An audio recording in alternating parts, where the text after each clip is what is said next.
Assalamualaikum warahmatullahi wabarakatuh. Yang terhormat kepada Pak Deddy Mutadi selaku dosen pengampu mata kuliah Perencanaan Pembelajaran Matematika serta teman-teman semua yang saya banggakan.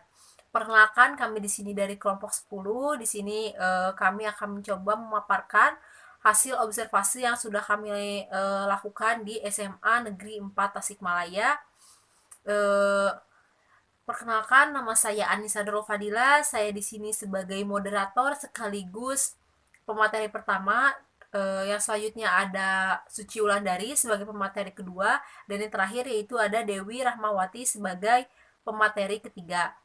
Adapun poin bahasan yang akan kami bahas tentang yaitu perangkat pembelajaran, dan juga yang selanjutnya ada tentang hasil observasi, di mana pada perangkat pembelajaran ini yang akan bahas tentang pengertian dan juga apa saja termasuk kepada perangkat pembelajaran. Dan yang kedua yaitu ada tentang hasil observasi kami, di mana pada hasil observasi kami ini mencakup tentang perangkat pembelajarannya atau perencanaan pembelajarannya, yaitu terus tentang evaluasi pembelajaran dan juga tentang pelaksanaan pembelajaran itu sendiri. Nah, untuk mempersingkat waktu, mari kita langsung saja kepada pembahasan yang pertama, itu tentang perangkat pembelajaran.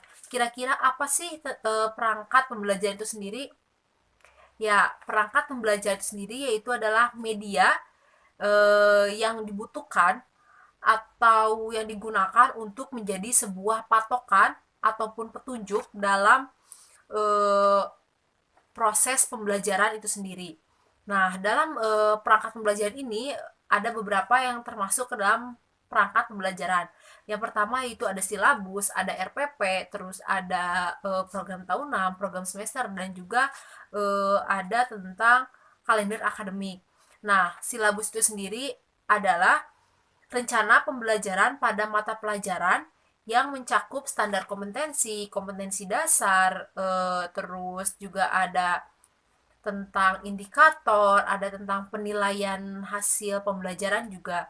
Terus yang tentang RPP itu apa sih? RPP itu sendiri yaitu tentang rancangan pembelajaran mata pelajaran di setiap mata pelajarannya atau per unit yang akan ditetapkan guru dalam pembelajaran di kelas.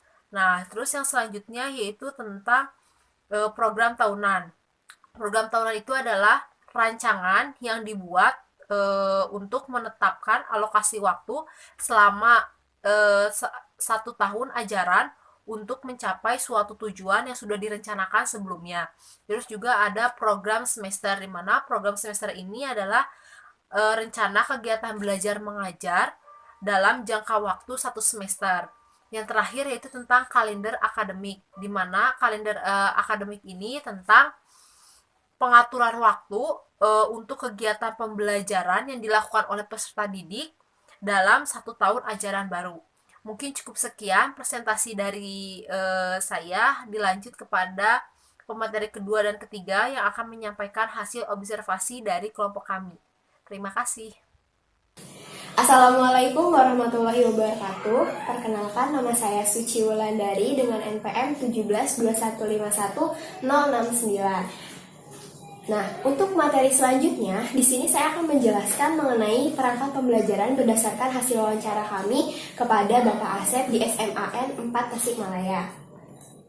Nah, yang pertama ini ada PROTA atau program tahunan. Program tahunan merupakan rencana umum tentang pelaksanaan pembelajaran yang berisi tentang rencana penetapan alokasi waktu dalam kurun waktu 1 tahun pelajaran.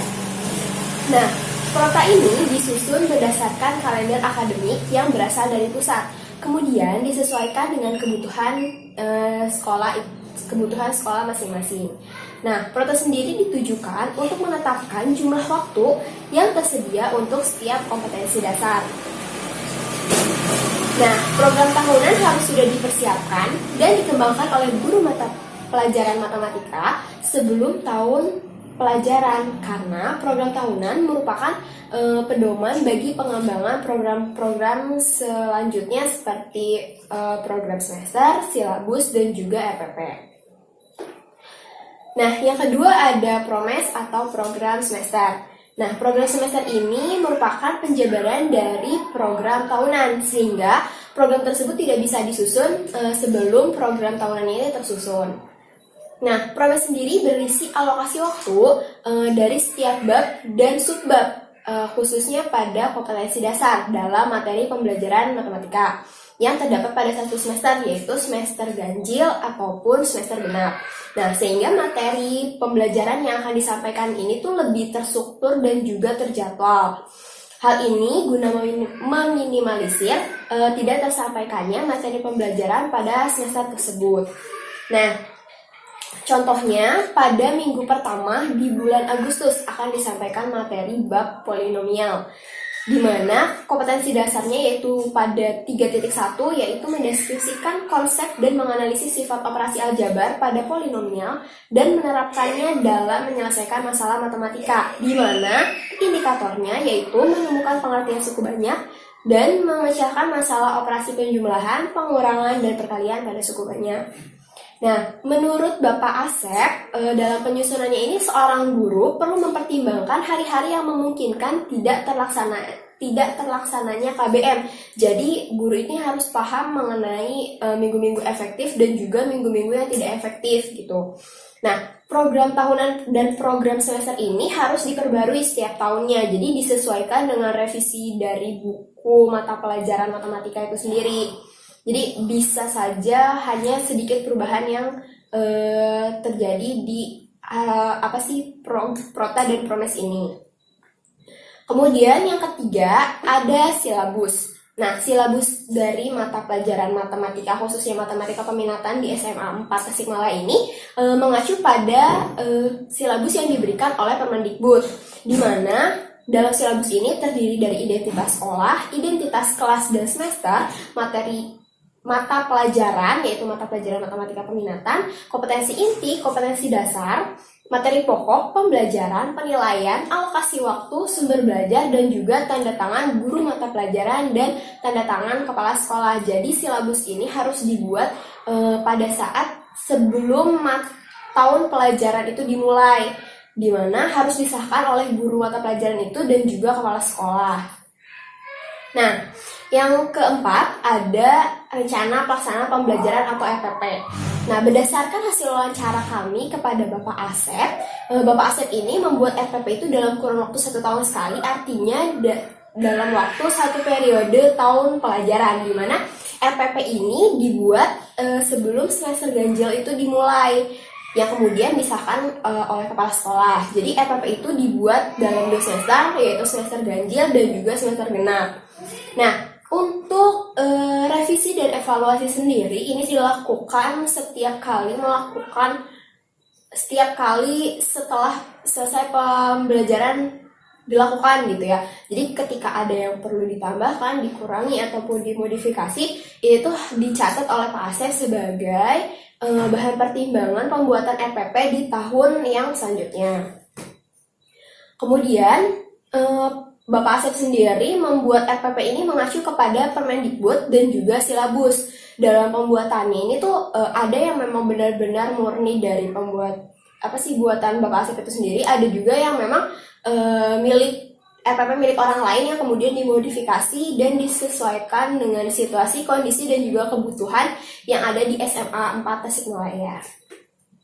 Nah, hal-hal yang tadi sudah saya sebutkan yaitu protap, promes, silabus, dan juga RPP ini terdapat dalam satu buku, di mana buku ini disebut buku program perencanaan kegiatan belajar mengajar matematika peminatan, yang di dalamnya itu memuat perencanaan pembelajaran matematika. Nah, buku ini tuh berisi 11 poin, di antaranya kontrak mengajar, yang kedua kalender pendidikan, yang ketiga jadwal mengajar, yang keempat pedoman matematika peminatan, yang kelima analisis standar kelulusan, kompetensi inti dan juga kompetensi dasar, yang keenam analisis KKM, yang ketujuh program tahunan, yang kedelapan program semester, yang kesembilan program penilaian, yang ke-10 silabus, dan juga yang ke-11 RPP. Jadi buku ini tuh dibikin 1 tahun sekali, jadi bikin pada saat sebelum kegiatan tahun pembelajaran itu dimulai. Jadi ini tuh disahkan oleh kepala sekolah dan juga guru mata pelajaran itu sendiri. Kemudian nanti itu ada buku 2 mengenai berisi tentang pelaksanaan, dan juga ada buku 3 mengenai evaluasi. Kemudian yang keempat ada materi pembelajaran. Nah, dalam menyiapkan materi pembelajaran ini, Bapak Asep membuat diktat matematika peminatan, di mana diktat ini tuh selalu beliau bawa setiap kali melaksanakan kegiatan belajar mengajar di kelas. Nah, jadi karena udah membawa diktat, jadi beliau tidak perlu lagi membawa RPP ataupun buku sumber lain. Jadi, kalaupun sekiranya membawa buku sumber lain itu kalau memang perlu dibutuhkan saja gitu kan. Nah, hal ini dikarenakan di dalam diktat yang beliau buat ini sudah berisi kompetensi inti, kompetensi dasar, indikator, rangkuman materi, contoh-contoh soal, dan juga latihan-latihan soal.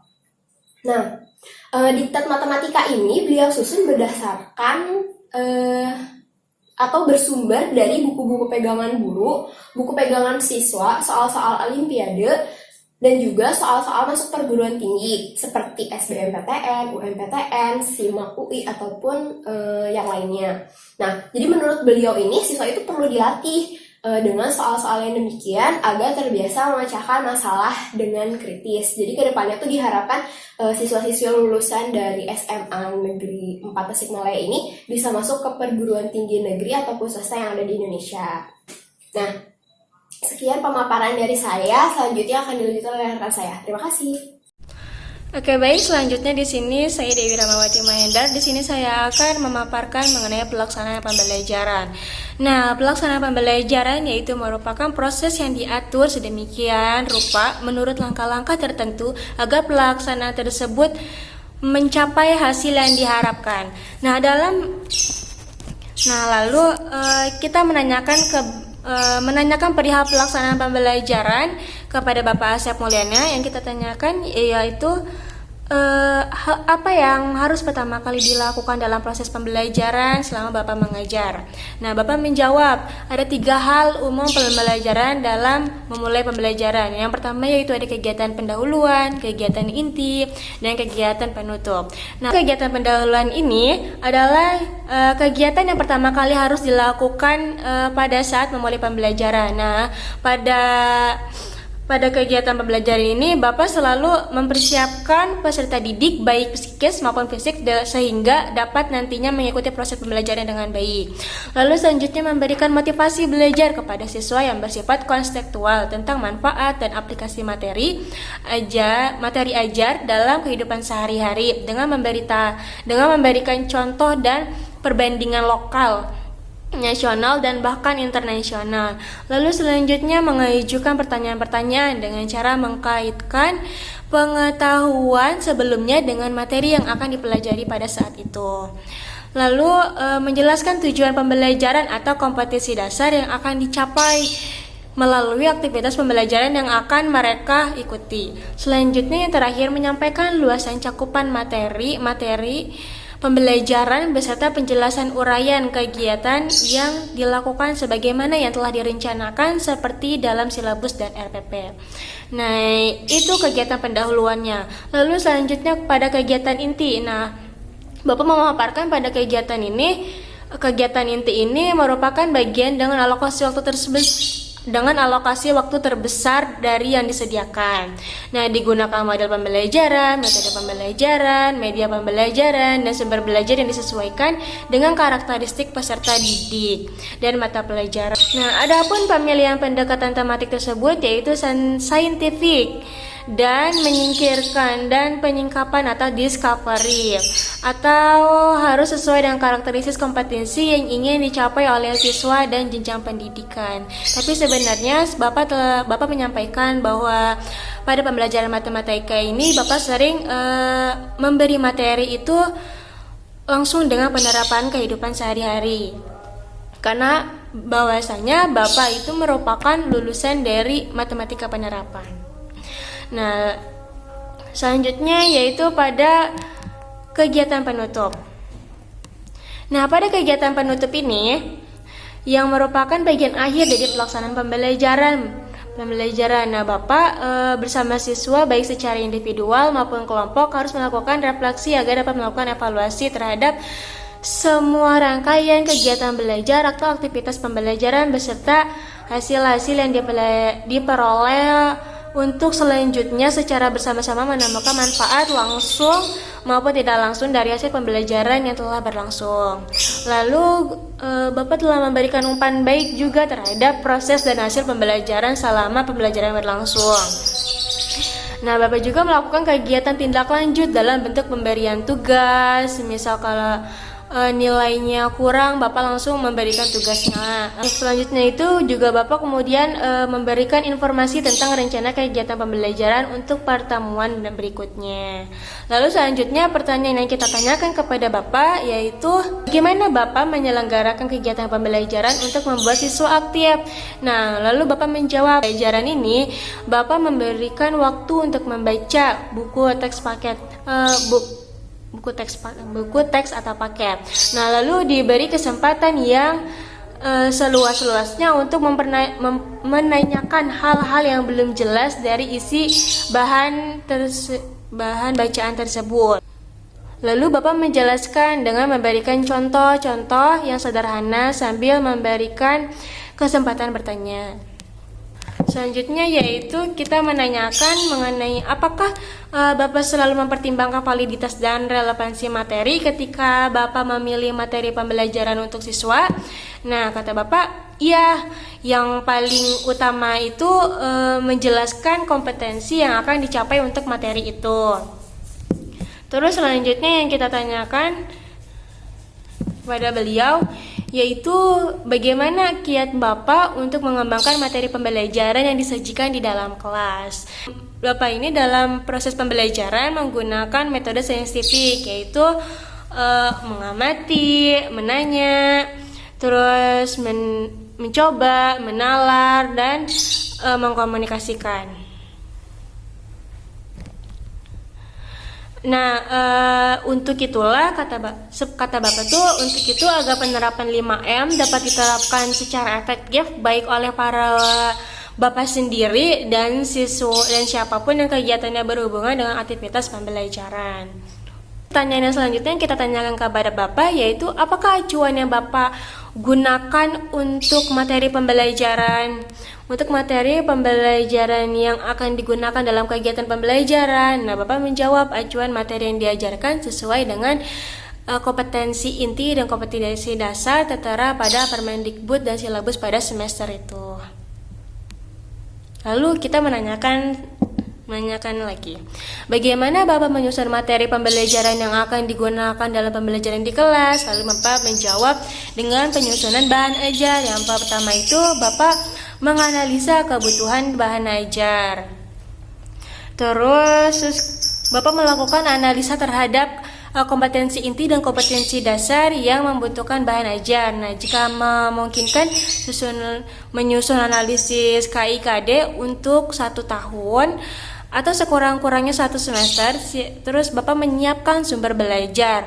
Nah, jika fasilitas tersedia di lokasi tersebut mengajar, Bapak melakukan pendataan sarana mana saja yang akan dipakai, contohnya perpustakaan, lab science, atau lab bahasa. Nah, setelah itu mulailah menentukan bahan ajar sesuai kebutuhan kompetensi dasar serta sumber belajar yang akan dipilih. Nah, lalu selanjutnya yaitu menyusun peta bahan ajar. Nah, jadi dengan menentukan berapa banyak kebutuhan bahan ajar yang harus disiapkan setelah Bapak melakukan analisa kebutuhan bahan ajar, terus lalu mulailah membuat bahan ajar sesuai dengan banyaknya bahan ajar yang diajarkan. Nah, terus juga Bapak memilih bahan ajar yang paling prioritas, contohnya bahan ajar yang sifatnya berdiri sendiri dan tidak memiliki kaitan dengan bahan ajar yang lainnya.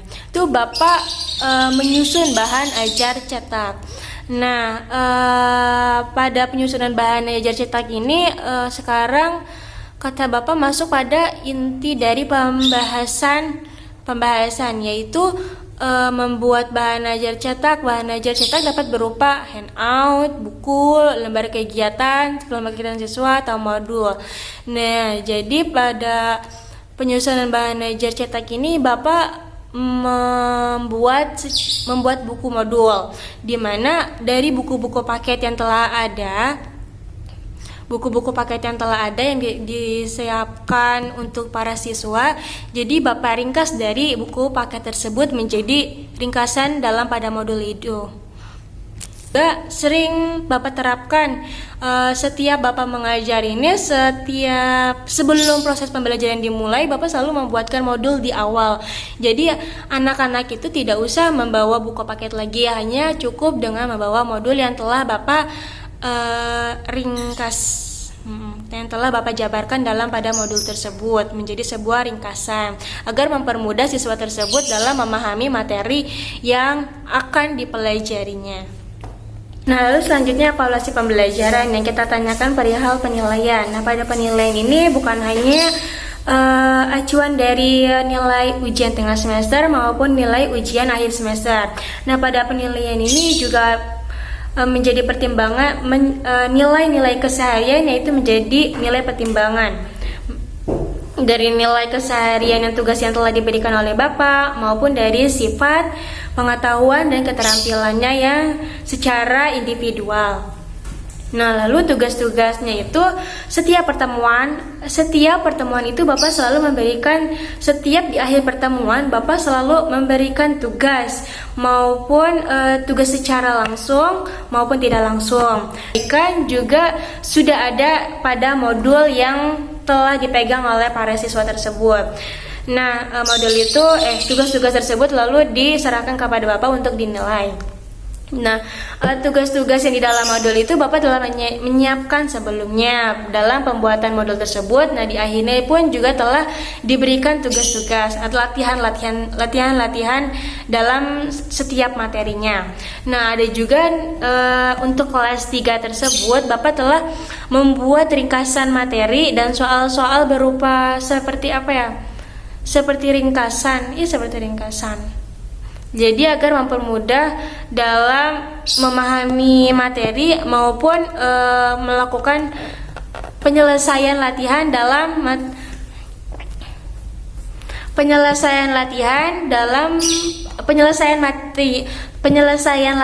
pada materi tersebut. Nah, mungkin itu saja dalam pelaksanaan pembelajaran. Saya kembalikan kepada moderator. Ya, cukup sekian pemaparan dari kelompok kami tentang hasil observasi yang sudah dilakukan oleh kelompok kami. Maaf bila banyak kesalahan maupun kesalahan dalam penyampaian. Wassalamualaikum warahmatullahi wabarakatuh.